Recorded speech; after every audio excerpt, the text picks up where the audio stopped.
how to build a successful family in the 21st century. I'm excited because it's pouring into other families, and what I think are the pillars that one needs to prioritize to have a successful family are the following. And I want to emphasize one thing, that we are going to be looking at some of the important things that a family needs. We are going to look at the 4 that we are going to prioritize on. The first one is having confident children. Having confident children. The second one is having a happy family and a happy home.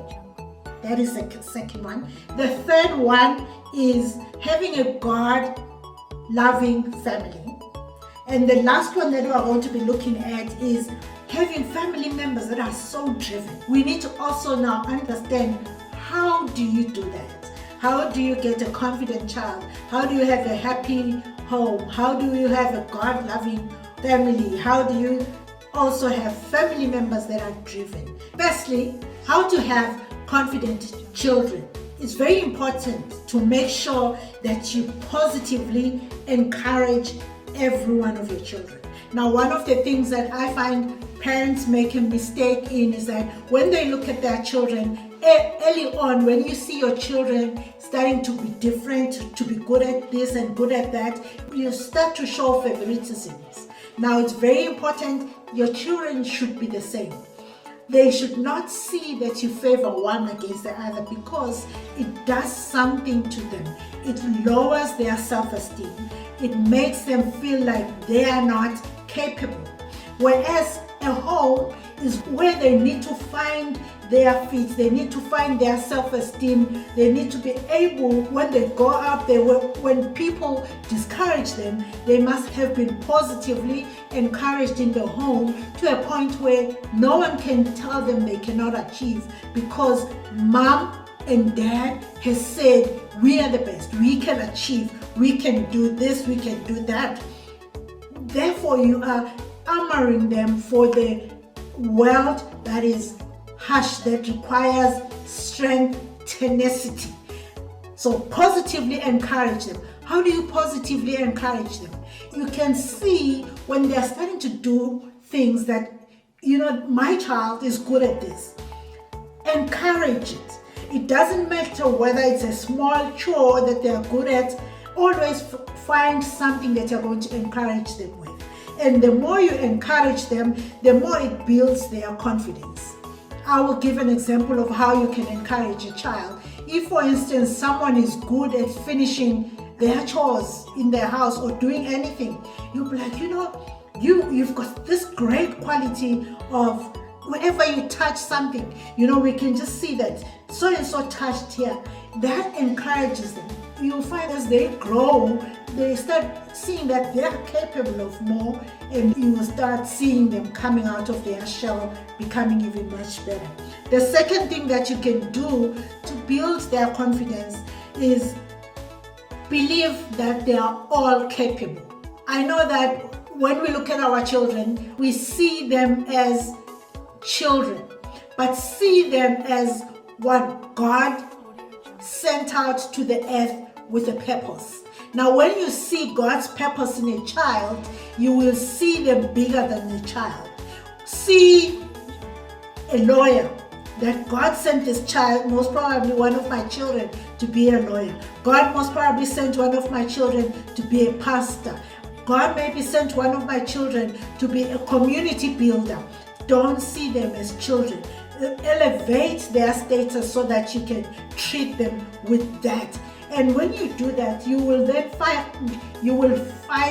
for them. You will fight for them to have a purpose. As moms, the word says we build our home. And what is our home? Our home is the people that are inside the home. Now, if you let one of the building blocks in your family become a black sheep, you are failing, not the children. So whenever you see that someone is struggling with something, whether confidence, whatever it is, fight for them. How you fight is by encouraging. Look for all of them. I love the parable that Jesus gave, where he said, even though 99 sheep could be here, he will go out and look for the one. We as parents, you can have all your 4 children, all your 3 children, for instance, like in my case, 3 children doing well. But if one of them, I can see they are struggling, my focus at that point in time should be on him. Not to show him or her that right now they are struggling, but to see how I can boost them to the same level as the other.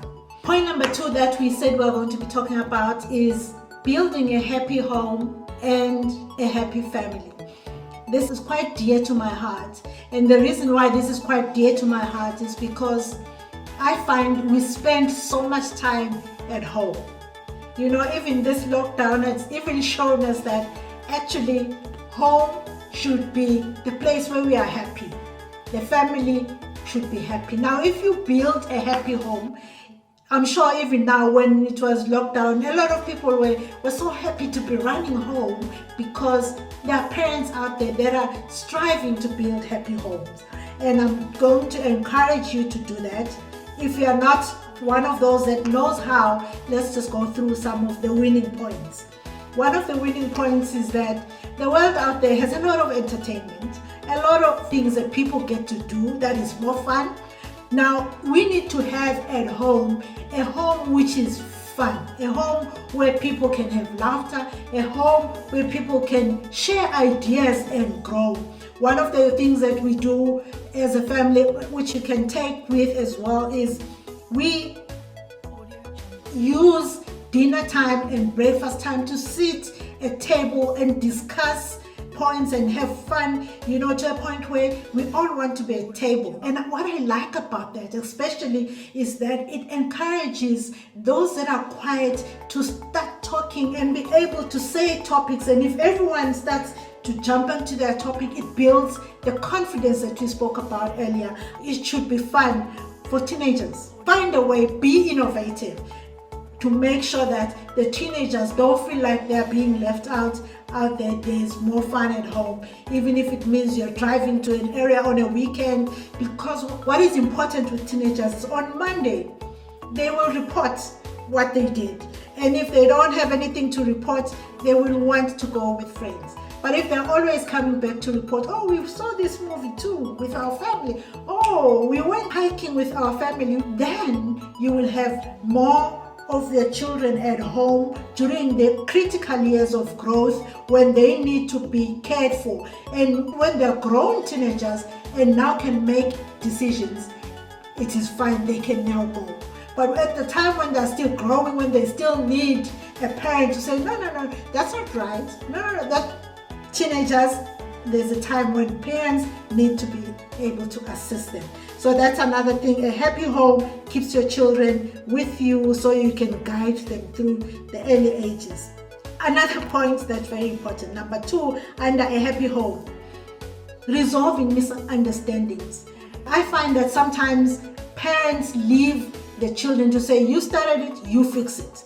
But sometimes, even as adults, you need someone who will be very partial, who will be neutral to say, tell me your points. I think you can amicably put this aside.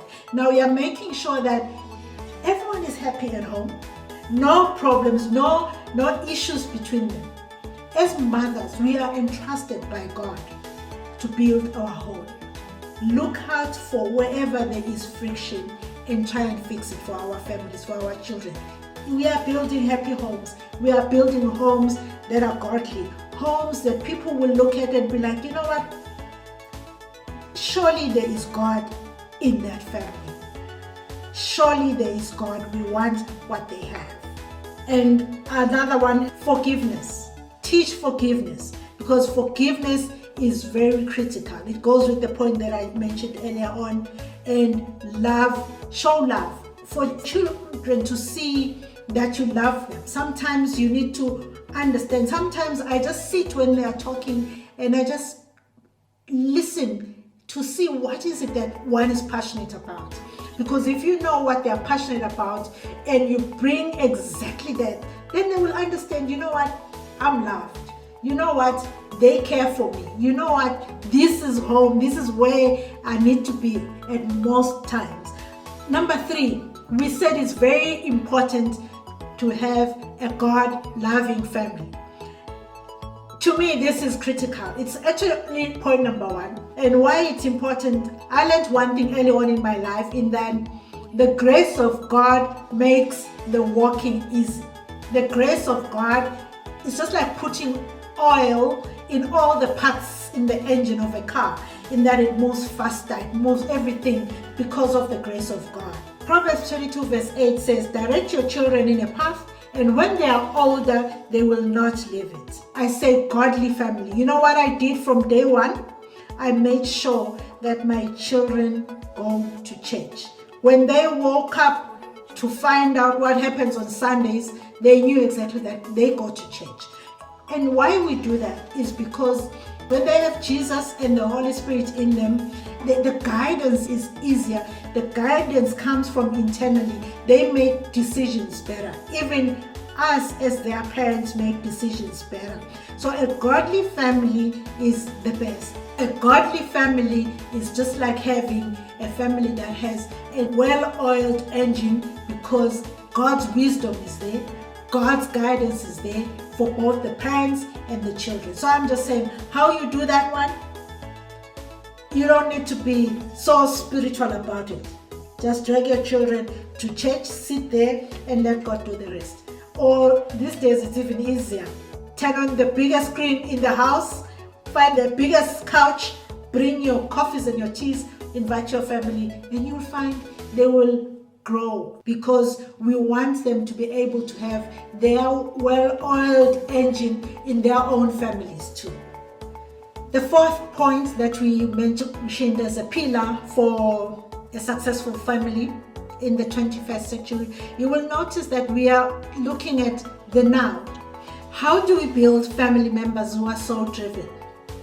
It is very important to note that nowadays, being driven is key.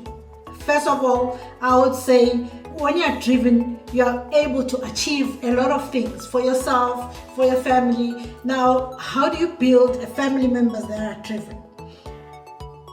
I said we're looking at the 21st century. Most people look at their children and say, what am I going to do for this child when they are young? It's easier when they're young, it's easier when they're teenagers, but now, because of how the society is, because of how competitive the society is, you keep them driven beyond school, beyond university. And that is where I like the terminology which says we are mom managers, because we still need to assist them to be driven. Now, how do you keep them driven? You look at what are they good at, what are they currently doing, because these days, anything that you put your energy in can become successful. Doesn't matter what it is. You've seen how they've started Facebook. So don't discourage your child to say, what is it that you're doing? I'm used to this and this and this. You should be a teacher, you should be a lawyer. Look at what they're doing and assist them in whatever they're doing. Put your energy, encourage them, let them put their energies, because in most cases, whatever people put energies in these days becomes successful. You can assist them by also saying, you know what, if my child likes this, if there is someone who has been successful at it, my child will be successful at it too. Don't look at the other things, because first of all, we have God as the superior being in our midst. We have God who will assist us even better. So I don't care what it is.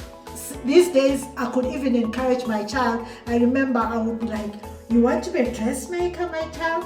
These days, because of my understanding, I would even assist them to put energy into that and have the biggest Zara. Because I've learned that if you put energy in whatever your child wants to achieve, they can be the best, because we have Jesus on our side. Sit with them. Find out what each one is interested in. Bring your interest. It doesn't have to be businesses. It can be careers. You can encourage them to say, so what are you doing at work? Let's see how we can position you in such a way that you can grow into what you want to be. bring them together, keep each other driven. I'm just saying, keep your families driven. We are building and encouraging families that are powerful in these times. I hope you've learned something from what we've spoken about to assist you to build a successful family in the 21st century.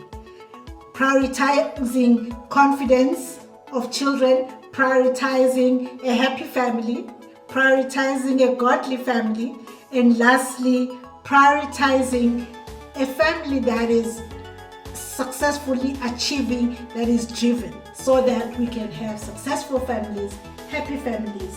And that's it for today.